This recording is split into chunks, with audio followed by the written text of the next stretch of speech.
The SEC Game of the Week touches down in Oxford as the Ole Miss Rebels will host the LSU Tigers. It's been quite the past week for LSU. First, they pull off a big upset against one of their biggest rivals.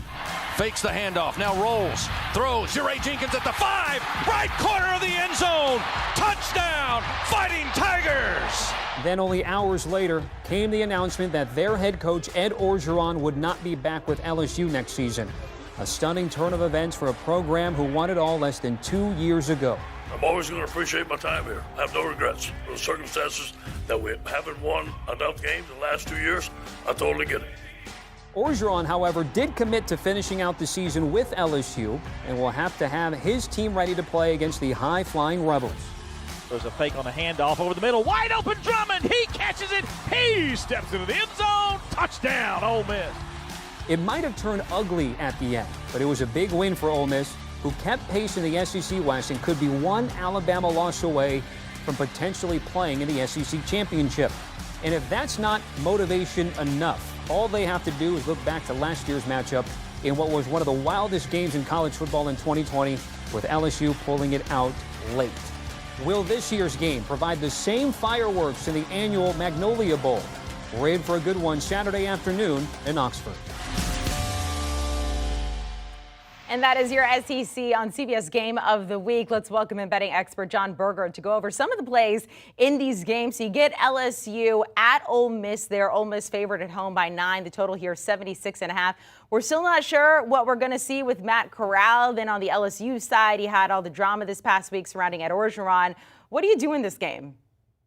I got to give you credit, Amanda. I think that was Doyle on the previous segment. So as much anxiety as around this bet, I get like I'm doing a show with him tomorrow, so he gives me anxiety. But you handled it well. That was an awesome segment. Can't wait to work with him tomorrow. Hey, look, when you look at this game, I think a lot of people around the country were looking at LSU and is this team going to pack it in? And they just haven't. It hasn't happened that way. I look at this team last week. I bet against them last week. This is a team that showed up and they were missing 7 defensive starters. They ran the football to good Florida defense for over 287 yards. They were missing. They had injuries across the board, and they won the game. So I just think this spread is too big. When you look at this spread, it's too big for me. I think you take LSU in the points. Understand that this coaching search. You wonder if Lane Kiffin is actually interviewing behind the scenes for this LSU job. There's some reports out about that. But I just think the number's too big here. I don't like that spread. I'm going to take LSU in the points. And again, I'm going to do it behind the fact that this team has a chip on their shoulder. They haven't packed it in. There's a lot of drama, chaos, injuries, the coaching situation. There's a lot of reasons why this team could have packed it in. They didn't. Number's too big. I'm going to take LSU in the points. You get number 16, Wake Forest at Army there. Wake is favored by 3 in this one, 6-0 for the second time in their history. They haven't done that since 1944, but we all know the service academies, they can be a little tricky with that triple option. What's your play in this game? Amanda, didn't your dad go to West Point? He did. Is that right? Yes. Do I have that? Yeah. So I was thinking about that last night, and I hate to do this because on shows that we've done together, I'm pretty sure I pick Army about 90% of the time. But I'm going to go in a different direction. So here we go. The fact that Wake offensively is a much better football team than Army in terms of getting the ball downfield and creating explosive plays. When you look at defensively, I think Army at least is neutral with Wake Forest, if not better. I also give the nod to Army on special teams. But you look at this number and understand Army defends its home field. Last 5 years, this is a football team 27-2 straight up at home. What does that mean? It means the probability here is that the game's going to be very tight. Again, I give Wake Forest the advantage offensively, creating explosive plays. Army on the defensive side of the ball, special teams. I just think when you wind all that up, I think that Wake Forest can create a couple more big plays. I think they can put some points on the board. I'm going to take Wake to cover this number. And keep in mind, you know as well as I do, Amanda, this is a team coming off a bye week, so they've had 2 weeks to prepare for that triple option. So you wind all that up. I'm going to take Wake Forest to cover this number. We are not offended that you were taking Wake there. And Don't we tell appreciate, Dad. we appreciate that you even remembered. That's very nice. You get Clemson at number 23, Pitt. Pitt is favored here by 3.5 to total 48. You got Kenny Pickett. He's getting more and more attention. Clemson, though, they're just angry with everyone at this point, perpetually angry. What do we do about this game? take a small amount of money. I'd stay away from this one. If you have to do it, take a small amount of money, take the under. I say that because I have no idea I don't think anybody knows what you're going to get with Clemson offensively. When you look at Pitt, and you mentioned it, Amanda, Pickett's playing well, he's completing 70% of his passes, great touchdown to interception ratio.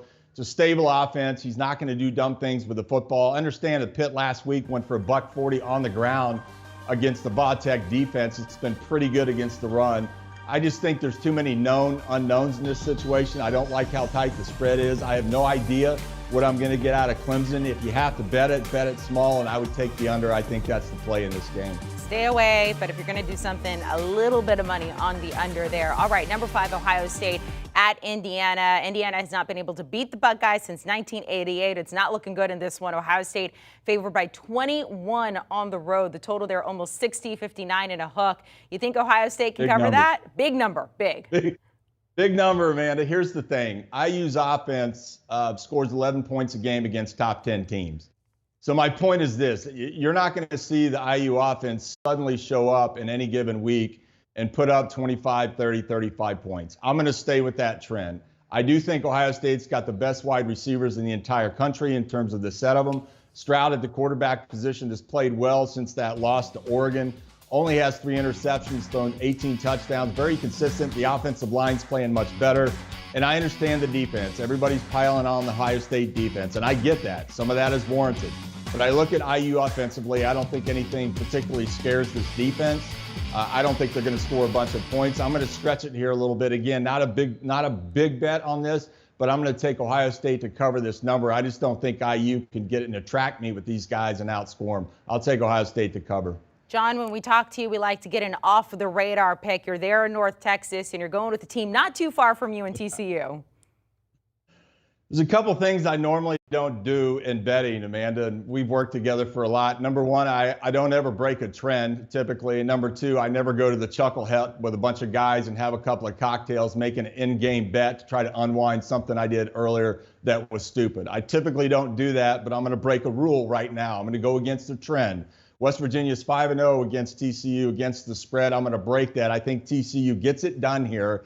And the reason that I say that is Max Duggan at the quarterback position, the big offensive line, the consistent ground attack. And what I saw out of them last week with Quentin Johnson at the wide receiver position going against a very stout OU back 7 defensively, put up 185 yards and 3 touchdowns. I think TCU is better offensively. I think it's a wash, both special teams and defensively. In this situation, I'm going to break trend. I'm going to take TCU in this spot. John, we appreciated all your picks there. That is Jon Berger. Again, thanks so much. And by the way, for everything in the world of college football, make sure to download and follow the Cover 3 podcast and roll through all the big games this weekend, including a full betting preview.